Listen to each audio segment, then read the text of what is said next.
Pastor Gilmar Fiuza, o crente pode defender pena de morte e há amparo bíblico para isso? Eu penso que o crente não deve defender pena de morte. Até porque a cruz de Cristo, ela beneficia o pecador no seu mais alto estágio de pecado. Senão nós invalidamos o sangue de Jesus e desacreditamos daquilo que prega a palavra de Deus. Por mais que seja uma situação constrangedora, e alguém pode dizer, mas pastor, é porque não aconteceu com você. Então, de fato, eu estarei invalidando aquilo que Jesus disse que nós temos que perdoar. Então, eu penso que o crente, ele não pode apoiar a pena de morte. Em nenhuma circunstância, porque a vida é um dom gratuito de Deus. E se ela é dada por Deus, quem é o homem para tirar? Então, não se pode tirar aquilo que Deus deu. Pastor Gilmar, o que o senhor tem a dizer sobre a Assembleia de Deus do Ministério Belém, e sobre o pastor José Wellington Bezerra da Costa? Faltam-me palavras para falar sobre o pastor José Wellington Bezerra da Costa e também do Ministério do Belém. Eu sirvo no Ministério do Belém desde criança. Deus me chamou. Eu congreguei em Jardim Ângela, no setor onde recebi todas as bênçãos de Deus no âmbito espiritual e ministerial. Tive formação de vários pastores, muitos homens que agregaram e todos eles me ensinaram a amar o pastor José Wellington. O pastor José Wellington tornou-se hoje um ícone no meio pentecostal, e olhar a figura do pastor José Wellington é olhar para a figura de um homem zeloso, é olhar para um homem que tem reputação e conduta ilibada. De fato, ele é um líder que sabe, ele consegue, de certa forma, controlar e também comandar uma grande nação assembleiana, não só em São Paulo, mas em todo o Brasil. Ele tem aí um jogo de cintura.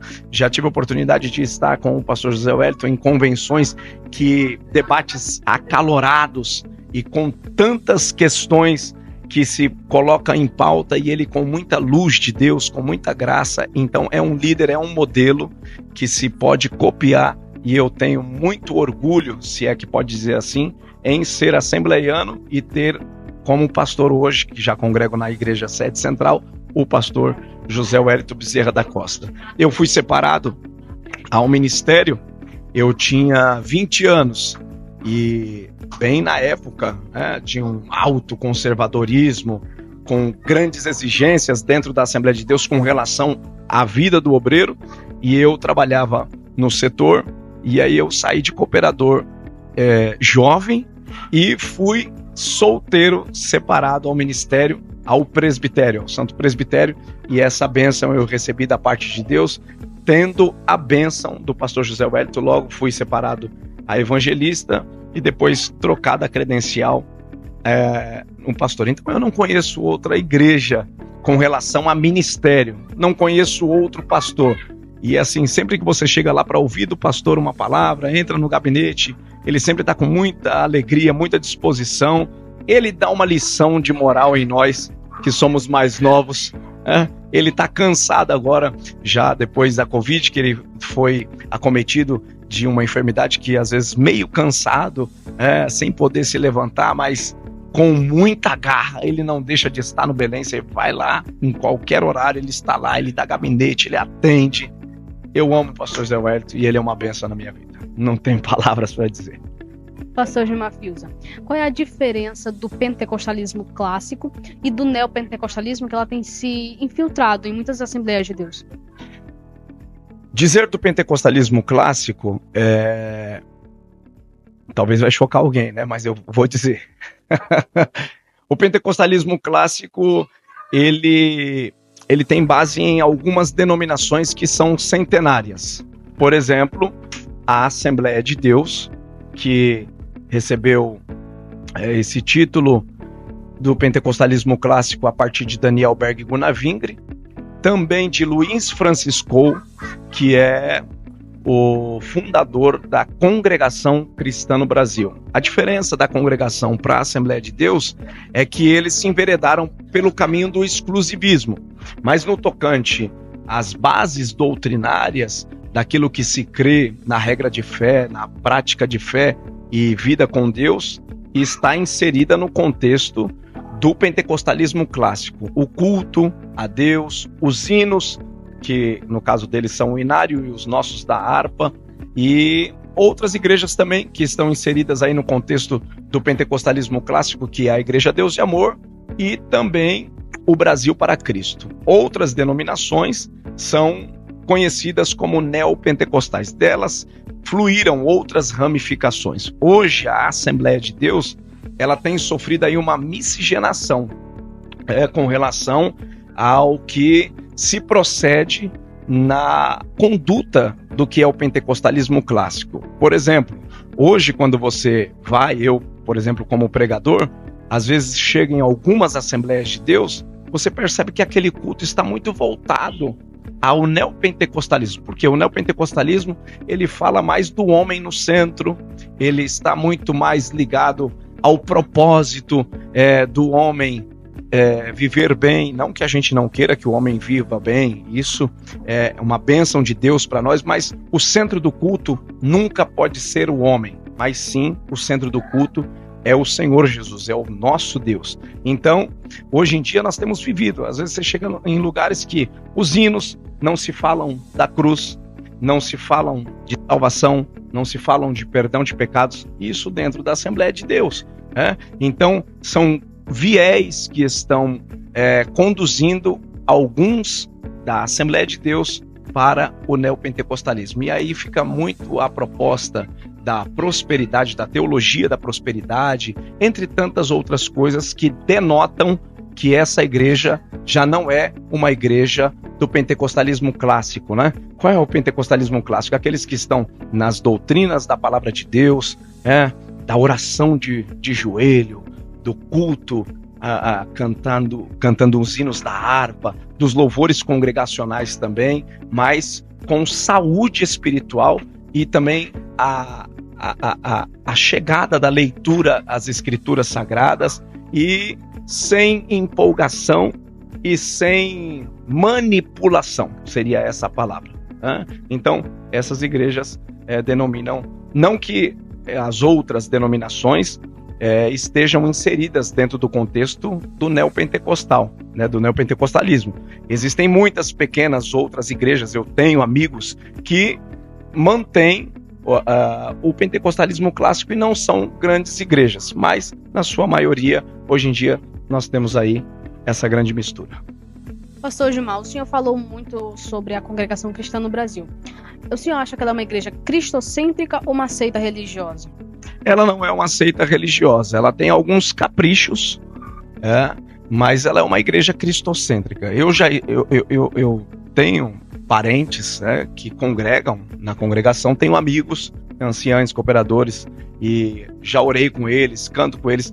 O inário deles, se você pegar o inário musical deles, que são hinos, que a letra é uma composição deles mesmo, mas o inário, vocês sabem que é a mesma música nossa da Assembleia de Deus, porque são oriundos dos batistas, entre outros dos presbiterianos, e é uma coisa única, mas a palavra, os hinos voltam para a cruz de Cristo. Existe aí os seus erros em algum momento, mas eu não consigo enxergar uma seita. Eu consigo enxergar apenas um capricho exclusivista em alguns pontos que hoje ele já tem melhorado. Por exemplo, para quem não sabe, antigamente só se tomava ceia lá quem se batizasse quando vinha de uma outra denominação. Hoje ele já tem um entendimento que por muitos anos eles erraram. Hoje ele já tem entendimento que quem vem de outra igreja e é batizado em nome do Pai, do Filho e do Espírito Santo, professa a mesma fé, já pode tomar ceia. Então, revendo alguns pontos, a gente não pode considerar uma seita.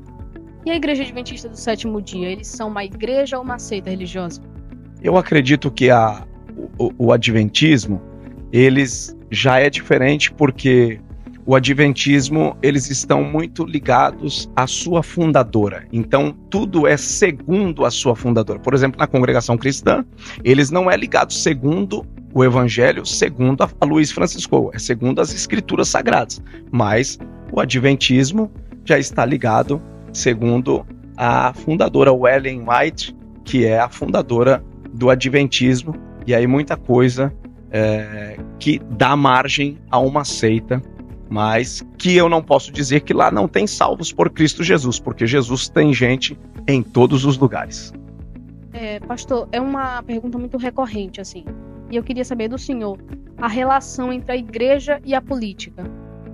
Eu penso que é de grande relevância a igreja pensar sobre política. Por muitos anos nós perdemos um espaço em debates calorosos e em tantos assuntos que são relevantes e que a igreja deixou de atuar e por isso os ímpios tomaram um espaço. Então eu acho que essa relação igreja-política, ela deve ser saudável, à luz das escrituras, com base bíblica e com pessoas competentes para exercer. Assim como na igreja existem homens ungidos por Deus para exercer a tarefa do santo ministério, na igreja também existem homens separados por Deus para exercer a tarefa política, para cuidar também do reino de Deus nesses lugares que são de grandes relevâncias para a igreja do Senhor. Pastor Gilmar, o senhor poderia nos citar 3 pregadores e 3 escritores que foram importantes para o seu ministério? Olha, eu tenho uma gama de escritores Eu gosto muito de Philip Yancey como escritor. Eu gosto dos devocionais de Max Lucado, que eu acho que é muito bacana. E eu também gosto de escritores como... me fugiu agora, aqueles mais conservadores, chegando quase ao puritanismo. A.W. Tozer. Fantástico, muita gente não gosta, mas eu particularmente gosto demais. E pregadores, um pregador internacional que eu amo, e até por conta do ministério que tenho, ministério itinerante, eu me espelho muito em Billy Graham. É um homem cheio do poder de Deus, revestido de graça e que a sua mensagem, com muita simplicidade, ganhou aí muitas pessoas para Cristo. Uma mensagem simples, peculiar, mas muito profunda. Temos pregadores aqui no Brasil. O Brasil é uma pleiade de pregadores poderosos. Eu fui influenciado muito na minha época de adolescente pelo pastor Gesiel Gomes, que eu tenho um respeito, uma admiração muito grande pelo seu ministério. E outro pregador, tem tantos aí que eu posso cometer erros, né? Mas eu vou falar um bem bacana lá nos Estados Unidos, que eu acho o ministério dele fantástico, que é o T.D. Jakes. Eu gosto demais, né? Então fica aí esses 3 pregadores. Tem muito mais outros aí, mas são esses aí. Pastor Gilmar Fiuza, o que o senhor tem a dizer sobre a teologia da libertação e da teologia inclusiva que está se inserindo no contexto evangélico? Eu devo dizer para você que a teologia da libertação está muito ligada ao que prega o marxismo. Então eu penso que a pregação marxista com a pregação do evangelho, ela não combina. Então, a partir daí, cai por terra a fala da teologia da libertação, né? Porque daí tem um viés perigoso, tendencioso, nada contra, mas esquerdista, e que é um viés marxista e que não tem nada a ver com a luz da palavra de Deus. Então, eu discordo. Da teologia inclusiva. Da teologia inclusiva, a mesma coisa, né? Existem algumas igrejas, né, tanto nos Estados Unidos quanto já no Brasil, que já pregam essa questão da teologia inclusiva. Eu não tenho nada contra as pessoas que seguem o nicho LGBT, mas a gente prega que Jesus liberta, mas a igreja também precisa estar preparada para receber essas pessoas sem a pregação inclusiva, mas para que essa pessoa chegue à compreensão dos seus pecados e se entregue a Jesus para que viva uma metamorfose, uma mudança de vida. Então, nós precisamos nos preparar. Eu penso que a igreja precisa se preparar na área pedagógica, psicológica e com pessoas com mais base para entender esse momento e trazer esses para Cristo, não com a teologia inclusiva, mas pregando o verdadeiro evangelho de transformação e não de inclusão. Pastor Gilmar, o ministério pastoral feminino é bíblico e o senhor concorda com ele? O ministério pastoral feminino, ele é importante para os dias de hoje. E nós temos hoje aí uma mudança em todos os aspectos da sociedade, principalmente no mercado de trabalho, e em todos os outros aspectos também. Hoje tudo está muito mais aberto ao espaço para as mulheres. A mulher tem, de fato, o seu lugar. Por exemplo, na denominação que eu sirvo, nós não reconhecemos o ministério, de fato, o título pastora. Mas eu conheço em outros ministérios muitas mulheres pastoras e que fazem um trabalho de grande relevância. É só ler lá Gálatas 2, 28. Não há homem e nem mulher diante de Deus, e aí todos somos perante Ele igual. E eu penso que o ministério para esse tempo também tem esse grande, emprega essa grande responsabilidade, né? Eu conheço grandes mulheres de Deus que tocam a igreja e que fazem um trabalho que um homem não faz, mas são pastoras e ganham almas para Jesus, e o reino de Deus é glorificado. Então, eu não tenho nada contra. Respeito, mas não tenho nada contra. Pastor Gilmar, cite 3 passos fundamentais para o jovem pregador que está iniciando o seu ministério. Primeiro passo fundamental é ele ter uma igreja onde ele congregue, uma referência pastoral onde ele se submeta. Ele tem que ser discipulado, ele tem que ser aluno frequente, assíduo da escola dominical, batizado com o Espírito Santo, acreditar nas doutrinas bíblicas, e aí depois ele precisa se dedicar à leitura da palavra de Deus e também se dedicar a outros recursos, como bons livros, e também estar sempre envolvido com pessoas que amem o ministério e que desejem o episcopado. Oração é também uma base importantíssima, porque a Bíblia diz que devemos crescer na graça e no conhecimento. Pastor, o que você tem a dizer sobre os missionários suecos, Daniel Berg e Gunnar Wingre, que foram os fundadores da Assembleia de Deus? Somos devedores a eles, porque essa obra centenária que chegou até nós pela doutrina bíblica, através de uma profecia que Deus falou com 2 missionários, eles, com pouco recurso que tinham há 113 anos atrás, se olhasse para nós hoje, e com tantos recursos que temos, nós teríamos que pedir desculpas a eles pela negligência, e eu falo isso num âmbito mais aberto, do que eles fizeram desbravando selvas e lugares longínquos, pregando o evangelho com graça, com poder, e nós somos devedores a esses 2 homens que é ícone na Assembleia de Deus e que fizeram uma grande diferença em toda a história do evangelho pentecostal.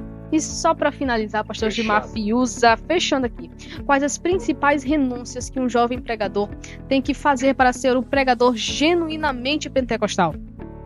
Olha, é necessário renunciar a si mesmo.